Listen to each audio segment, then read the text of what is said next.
Okay, so this was a method we used to start the dihybrid kinds of questions. Dihybrid questions required you to first take the parents and then figure out their gametes, put the gametes of the parents on either side of the Punnett square. So here, this right box is a cross of these heterozygous individuals, big R, big G, little g, crossed with itself. So both of the parents have possibility of 4 different gametes, big R, big G, big R, big G, or little g, and you end up with a 9:3 to 3:1 phenotypic ratio of the offspring. So that was a problem like what we did last time. So these are the largest problems that I'll have you do, and I will, on the next test, have you do at least 1, maybe 2 Punnett squares where you have to draw out a big Punnett square. You may or may not have to draw all 16 squares. Remember, I showed you that shortcut if you had more than 1 gamete that were identical. So let's say your parent was big A, big B, little b.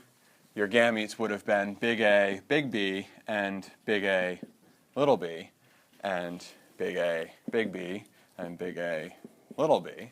So first, outside, inside, last.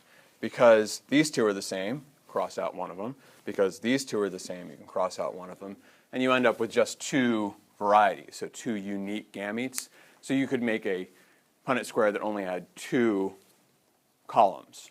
And then whatever your other parent is, you'd have the number of columns based on them. So if that doesn't make sense to you, don't worry about it. Just do all 16. It'll work out just fine. This is just a shortcut if you understand what I'm saying here, which is you only need to put the unique gametes on one side.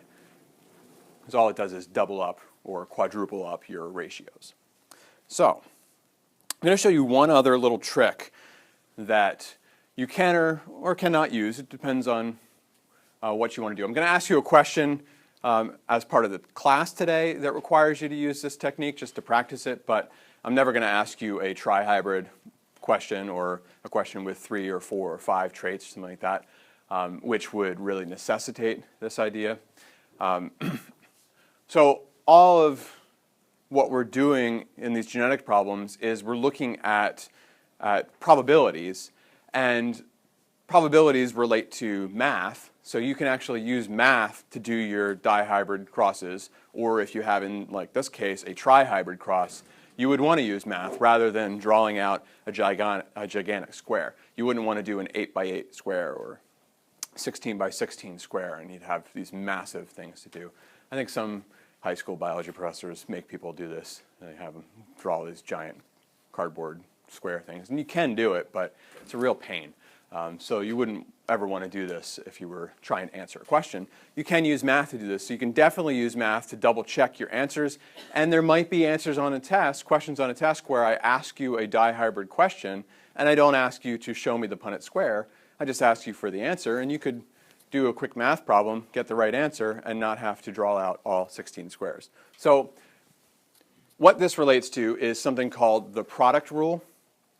So when you have multiple genes that you're looking at, you can look at the individual genes, look at them one at a time, and then just use math to add up all the probabilities. So here's a trihybrid cross between a parent that is, or 2 parents that are heterozygous for both traits. So big R, big G, big T, little t, crossed with the same thing. And if I asked you what is the probability that the offspring are also heterozygous for all of them, you could use math to figure this out. The chance that 2 independent events will both occur equals the product of the individual chances that each event will occur. So what this basically means is that if you are using the word and, you multiply. If you use the word or, which is not really on here, then you would add probabilities together. So the word and is multiplication. So if I wanted to know the probability that the offspring is big R, and big G, little g, and big T, little t, what I would do is figure out the probability that those two parents give a big R, little r child, then multiply it by the probability that they give a big G, little g child, then multiply it by the probability they give a big T, little t child. Right? So the probability that these two parents give a big R, little r child, all you do is look at the r's. Do the Punnett square, the little 4 square Punnett square, and you know that it's a 50% chance. Chance of them having a big G, little g is also 50%, and the chance of them having a big T, little t is also 50%. So the probability that all three of them are happening would be multiplying them all together. Right? So and equals multiplication. The time you'd use or, you've actually used it without thinking about it in this case. Because to be big R, little r, you could get it this way, or you could get it this way. Probability of getting big R, little r in this method would be 1/4, and the probability of getting it this way is 1/4. So the probability of getting them either way, this or this, is 1/4 plus 1/4, which equals 1/2. So what if I asked you what the probability of the child being big R, little g, and then big T, little t would be? How could we figure that out? So what is the probability of big R, All right, it'd be 1/4. What is the probability of little g, 1/4. And what's the probability of big T, little t? 1/4 plus 1/4, or 1/2. Right? So then I multiply them all together. 1/4 times 1/4 times 1/2, and what do I get? Yeah, equals 4 times 4 is 16, times 2 is 32, so 1/32. So you're just multiplying. So this requires you to remember some math, which is when you're multiplying fractions together, you multiply the stuff that's on top together. 1 times 1 times 1 gives 1. That's nice and easy, right? And then you multiply the stuff on the bottom. 4 times 4 times 2 is 32. I'm sure there's a better way of teaching this, but I'm not a math teacher. So I'm not going to ask you particularly this question, but that's how it works. Apparently my letters are wrong because it's G, not Y, but you get the idea. Right? Okay, so here's another question. Let's see if really quickly you can do this. I'll erase the stuff that's under here. So if a male with genotype big Q, big B, little d, big D, little d is crossed with a female that's recessive for all three, what proportion of the offspring will be homozygous recessive for all three genes? So here I'll make you figure out what the words mean too. So see if you can quickly figure this out.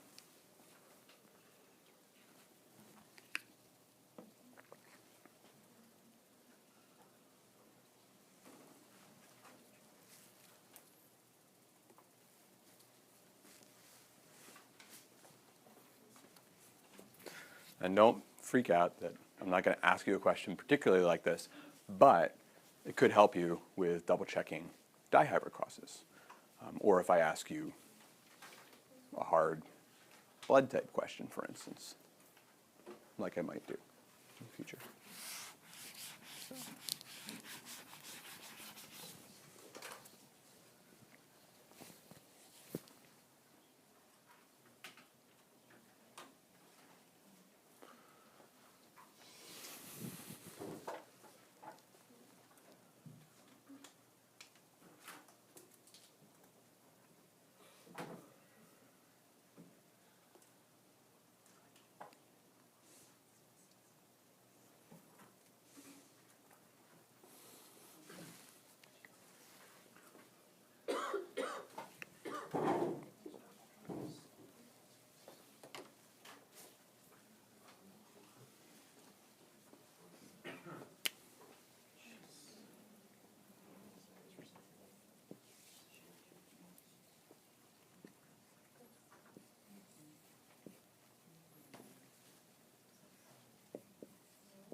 All right, anybody need more time?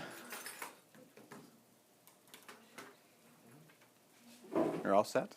All right. Good job. All right. So I'll stop this. Good, about 2/3 of you got it right.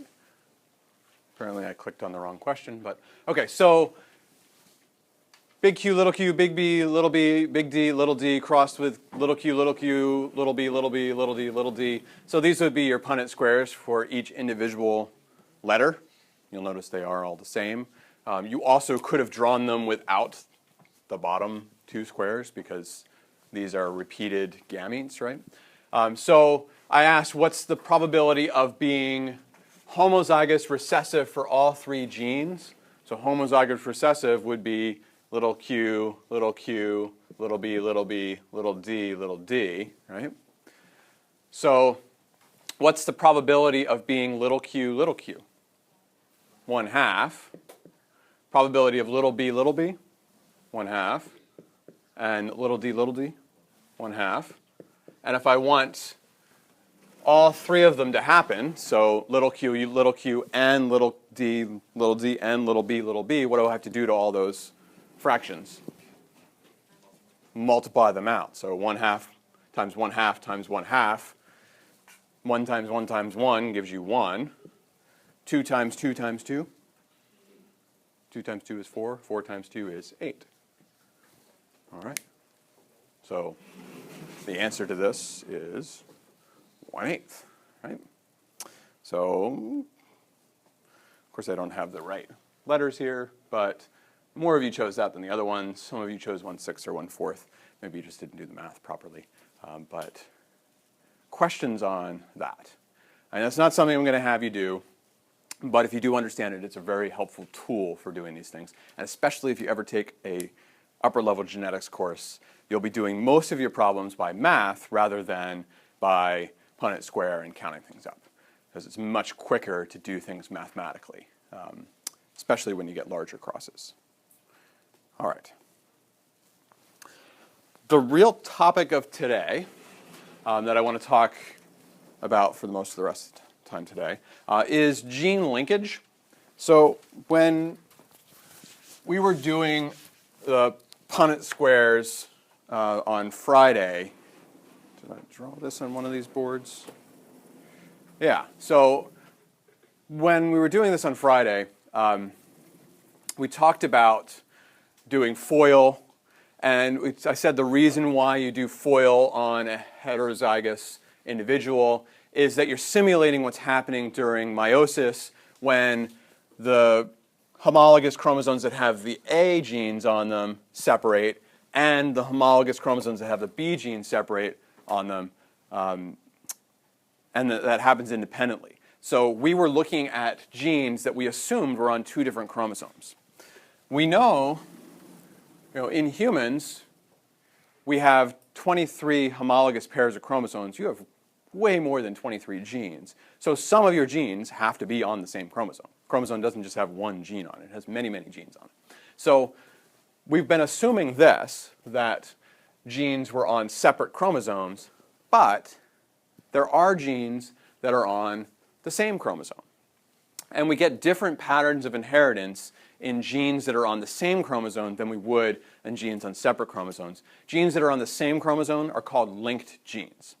So we can't use that product rule, what we were just talking about in the last few slides, if genes are on the same chromosome. Because if we have here so this would be two parents that are big F, little f, big L, little l, which I don't like L's that much, but okay. So this is their genotype, but the F and L are on the same chromosome, which means that you're not going to get big F with little l or big L with little f when they separate. You're either going to get big F, big L, or you're going to get little f, little l. So your Punnett square is actually going to look more like a monohybrid cross than a dihybrid cross. So you'd end up with these being your gametes rather than these four being your gametes. Hopefully you can see why that is. And that's because the genes are on the same chromosome, they're going to be inherited together. All right, so when genes are linked, genes in the same chromosome are linked. When genes are linked, inheriting one allele influences the likelihood of inheriting a linked allele. When we were talking about independent assortment on Friday, we were talking about genes on different chromosomes where what happens on one chromosome has no bearing to what happens on the other chromosome. So here, instead of getting a 9 to 3 to 3 to 1 ratio between two heterozygous parents, you're going to get a 3 to 1 ratio where you're going to get your purple flowers, long pollen, red flowers, round pollen. You're not going to get individuals that are purple flowers with round pollen or red flowers with long pollen because purple and long, big F and L, are linked, and red and round, little f and little l, are linked.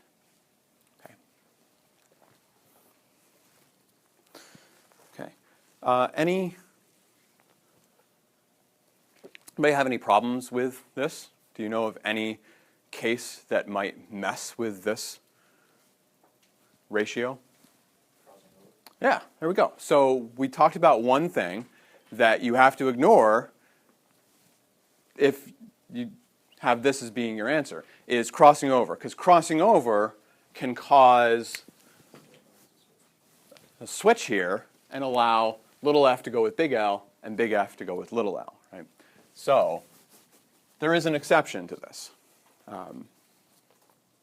So because of crossing over, linked alleles are not always inherited together.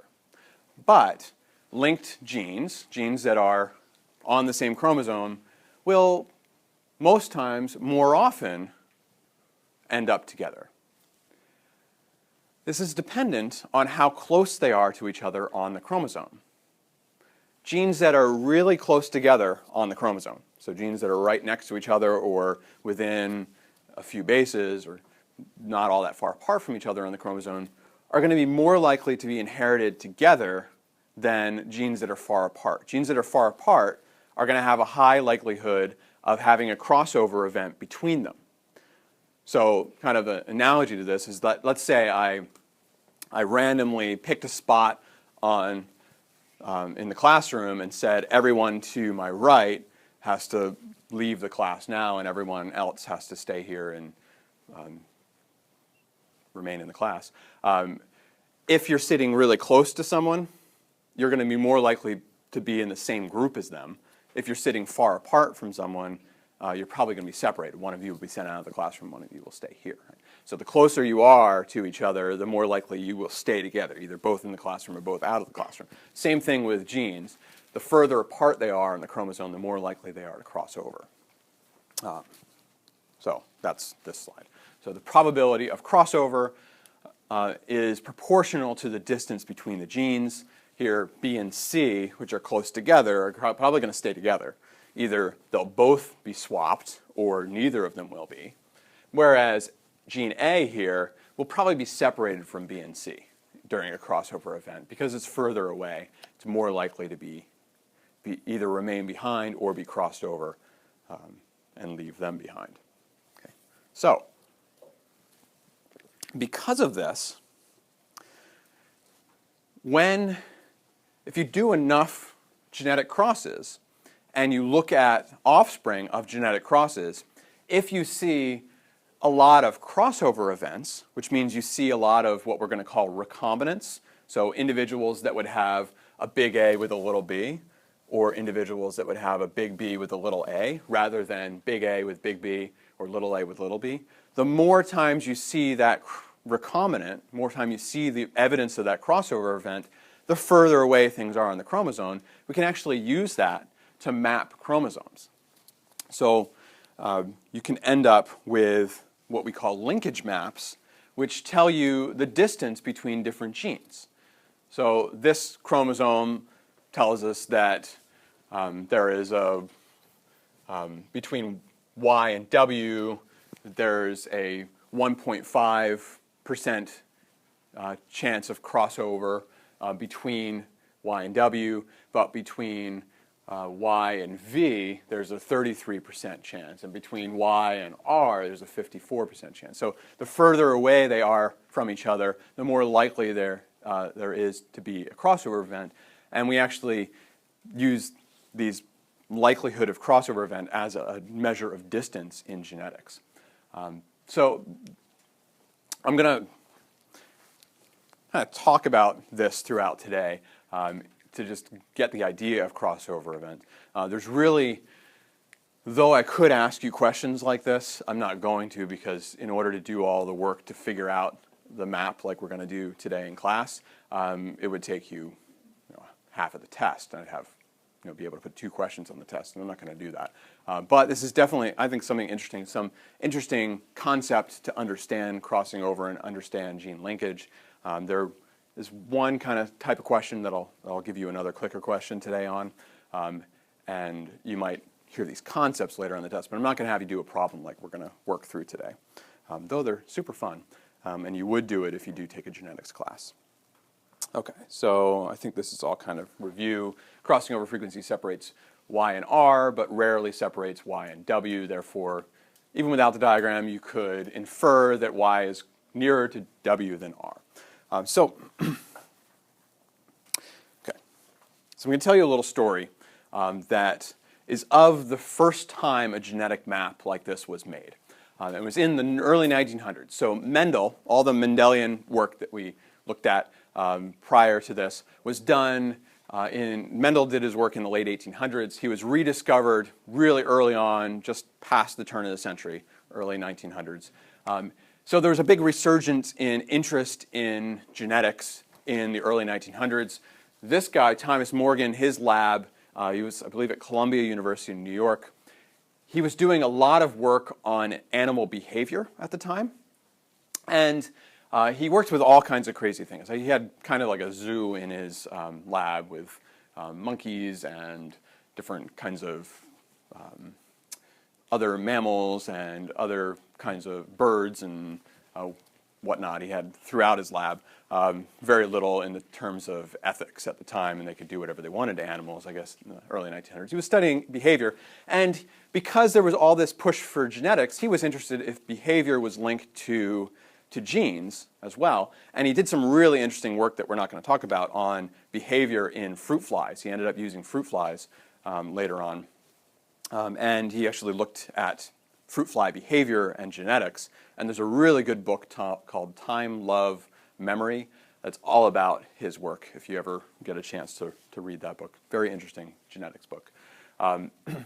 So he did all kinds of crazy things to the flies. He actually just collected these by putting out a rotten banana in his lab and letting the flies accumulate, and then had his students take the flies and then start doing things like heating them up and cooling them down, shooting them with x-rays, injecting them with saline, and all kinds of other horrible things. And so he kept on doing things to these flies to try to get them to have mutations in their genome that resulted in a change in phenotype.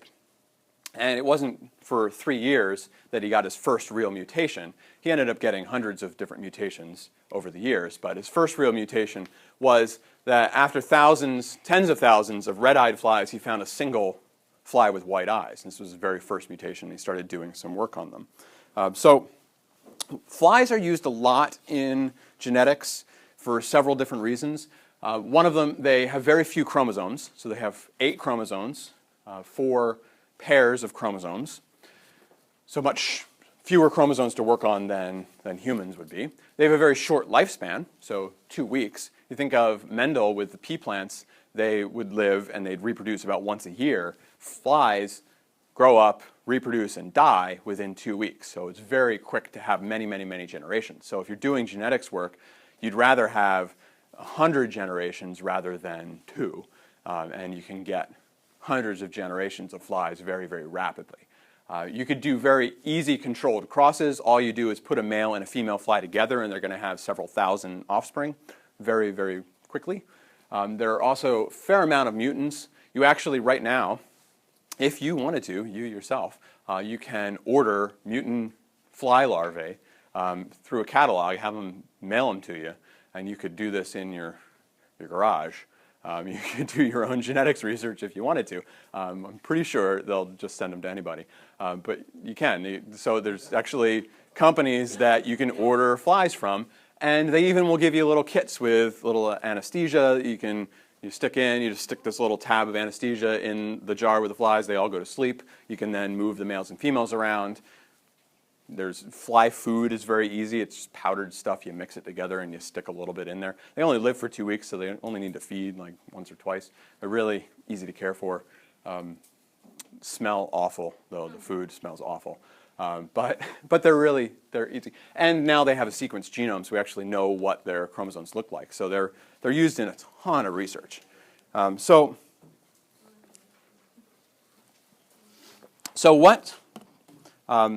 when the fly was old enough to breed, which takes about a week, the Morgan lab, he took the white-eyed fly, which was a male, and he mated it with a red-eyed female, and all 1,237 of their children had red eyes.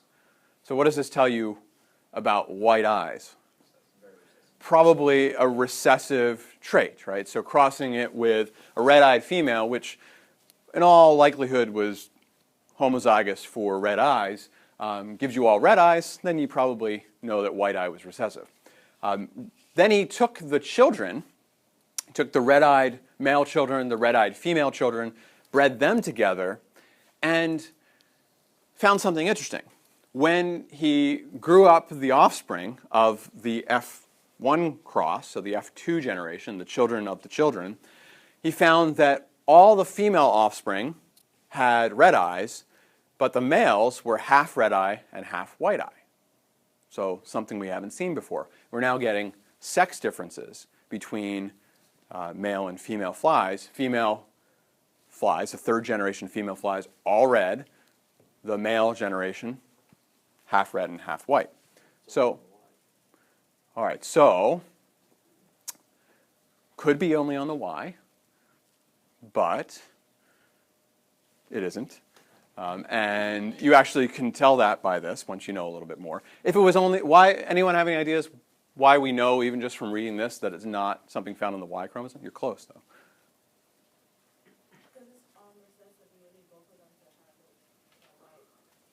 Okay, you're thinking along the right lines, but things are a little more complicated when we get to the sex chromosomes, so we're going to have to, things I haven't told you about, make it a little more difficult. But if something was on the Y chromosome, would it be found in the male offspring of the white-eyed fly?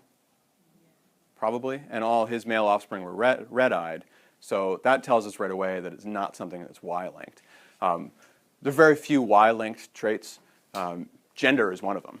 So gender is something that males get from their father and not their mother, and they pass on to their sons but not their daughters, right? So male gender is a Y-linked trait. So things that are Y-linked show up in every generation. Every male that's offspring gets it. But you're close. It is on a sex chromosome, just not the Y one. It's on the X chromosome, actually. So in humans, which is similar to flies, but I'll tell you it's a little bit different. In humans, females have 2 X chromosomes. Males have 1 X and 1 Y. So when a female and a male mate, the female gives X chromosomes to all of her offspring. The male gives X chromosomes to the daughters and Y chromosomes to the sons. So the egg will always carry an X chromosome. The sex chromosome in the sperm determines the gender of the offspring, so male or female. So this gene for white eyes is found on the X chromosome. So did the male that was white-eyed pass that white-eyed gene on to his sons? No, because it's on the X chromosome. And what chromosome does the male give to his sons? The Y, right? So the Y chromosome from the male gives him to his sons. The X chromosome gets given to his daughters. Daughters have 2 X chromosomes. So what version of the gene do you think they got from their mother? The red-eyed version or the white-eyed version? They got the red-eyed version. So if they got the red-eyed version from their mother, the white-eyed version from their father, they're now heterozygous. Right?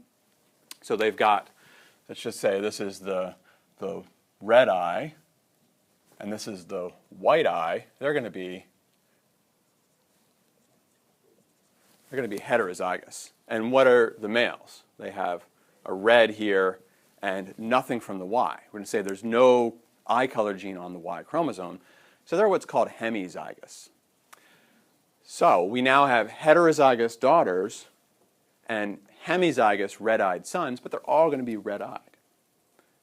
So here's what happens when we cross one of these with one of these. So if I can erase where I've written in the way. Okay, so they're using capital R and lowercase r. Lowercase r is for white, capital R is for red. So again, here's the female gametes are big R, the male gametes are little r, Y. All the kids have a big R. If red is dominant, then they're all going to be red-eyed. We now cross a red-eyed female with a red-eyed male. And what does the what does the father give to all of his daughters? He gives a big R. So none of the daughters are going to be without a big R, right? Because the father gives his X chromosome to his daughters. Since he was red-eyed, his daughters are going to be red-eyed. The mother is heterozygous. So she gives half of her sons a big R, and she gives half of her sons a little r, because that's the only X chromosome they get. These sons are going to be white-eyed. So X-linked traits tend to pass from father to daughter, though the daughter here can be a carrier, and then from daughter or mother to son. I can do that. So you know of anything where for a male they say, look at your mother's father? So male pattern baldness is one of those. That's an X-linked trait. So your mother got one of her X chromosomes from her father. So if he was bald, he definitely passed that gene to your mother, and your mother was heterozygous, at least. So then if you're a son of that mother who had a father that was bald, you have a 50% chance of getting that X chromosome. Since you have no gene on your Y chromosome that would counteract it, you have a 50% chance of having it. So if you have a grandfather from your mother's side that has male pattern baldness, you are 50% chance of having male pattern baldness. So that's sex-linked genes like this. So X-linked recessive disorders will affect more males than females because females are females have 2 X chromosomes, whereas males only have 1. So whatever's on that X chromosome on a male is going to be expressed. Okay. So here's a quick question, just to see if you're following me. So hemophilia is X-linked recessive disorder. If an affected female and an unaffected male have a boy, what is the chance that he will be a hemophiliac?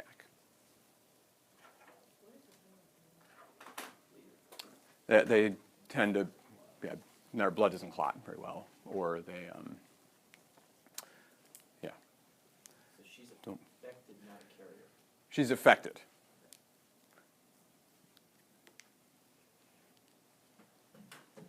And it's recessive disorder. So that should tell you what she looks like.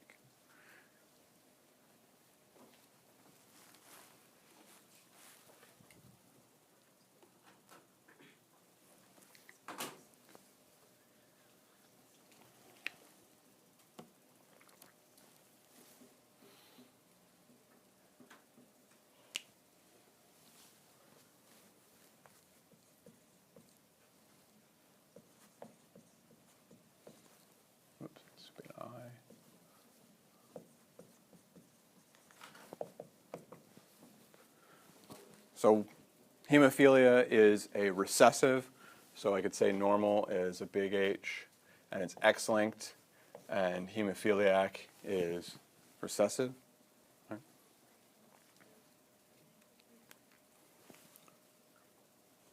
So what does the mother look like? What's the mother's genotype? So if she's hemophiliac, she has to be that, right? And if he is normal, what's he have to be? X, big H, and Y, right? It's X-linked, so do I put anything on the Y? Nope. Right. Okay. I'll give you a few more seconds to think through this.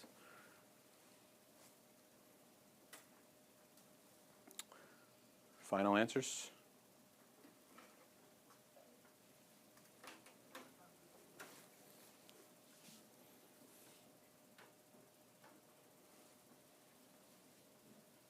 Okay.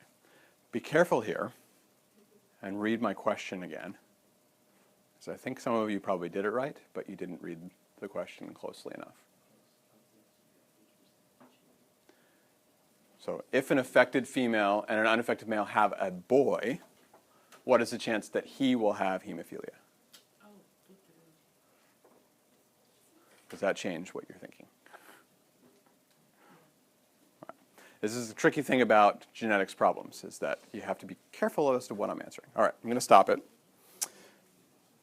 Oh, there's some changes. Here we go. All right. Okay. Okay, so if I did this cross, I have X, little h, X, little h, X, big H, Y. I do my Punnett square.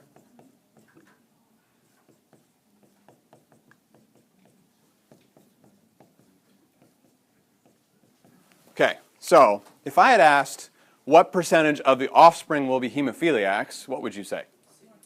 You would say 1/2, 50%.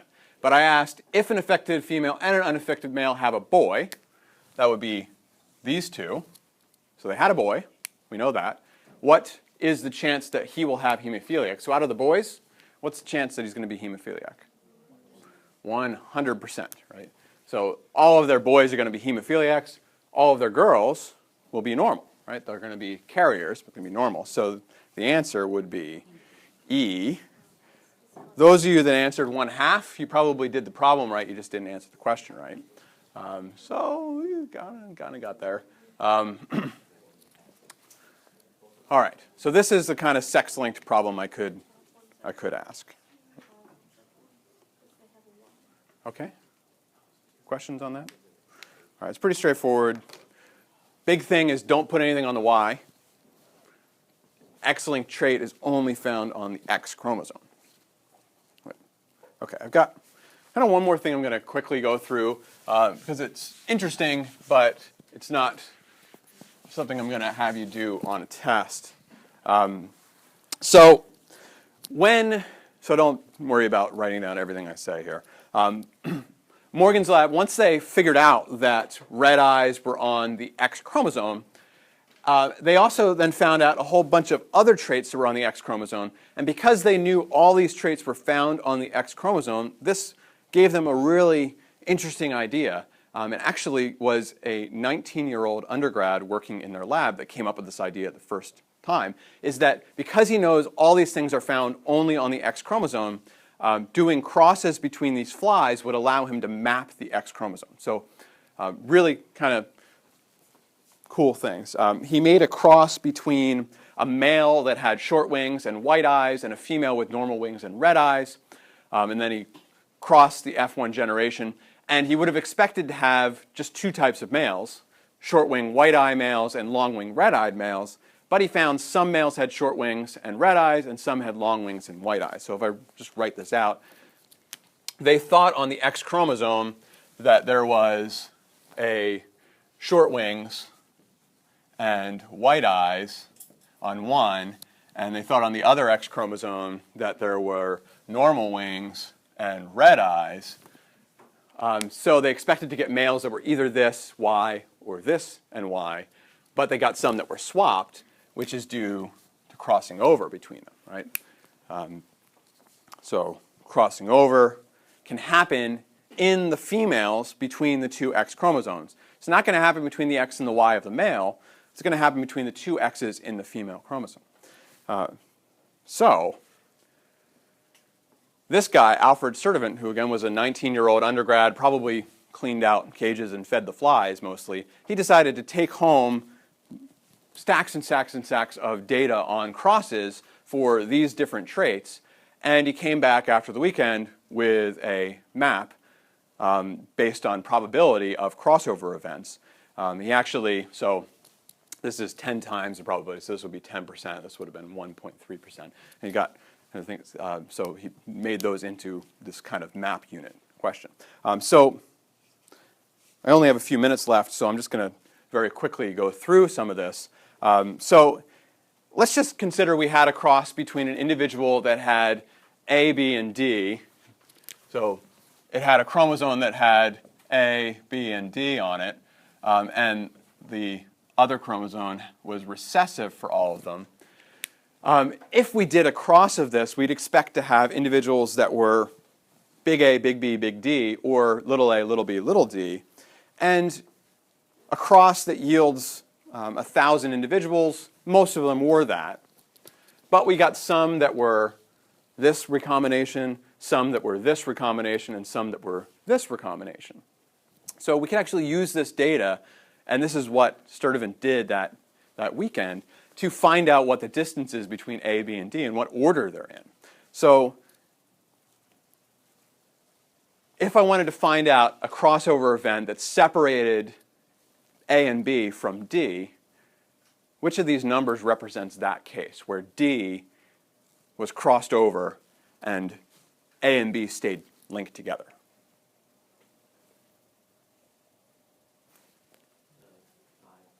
All right, so here, which you may not be able to see because I have stuff written all over the place, but here,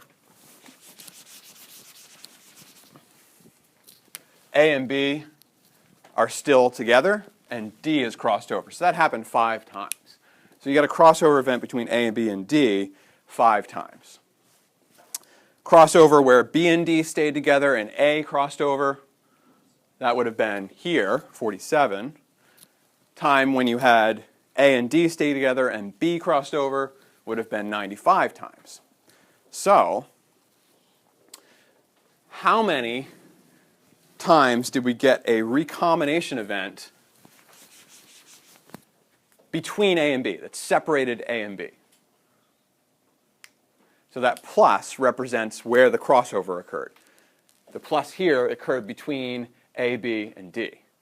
So A and B stayed together here. Up there, A and B were separated. Here, A and B were separated by the crossover event. So the total number of crossover recombinants where A and B were separated by the crossover event would be 95 plus 47, which would have been 142. So you could keep on going and adding these up. B and D would have been 100. Between A and D would have been 5 plus 47, or 52. So which 2 letters do you think are closest together? All right. So why would A and D be closer together than A and B?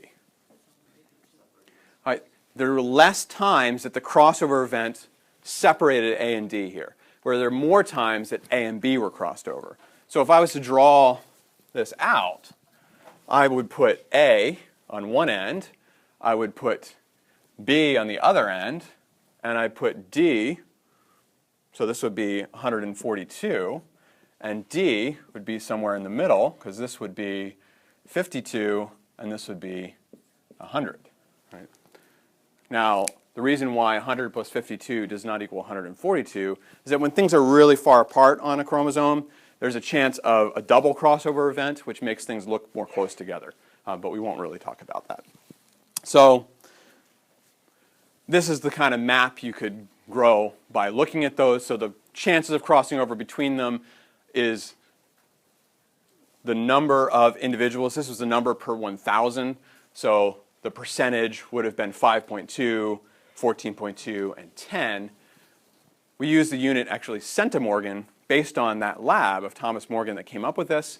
And even now in genetics, you can tell the difference between things on a chromosome. And remember, this was done in 1912 or so. DNA wasn't really mapped out. We didn't know what DNA looked like until the 1950s.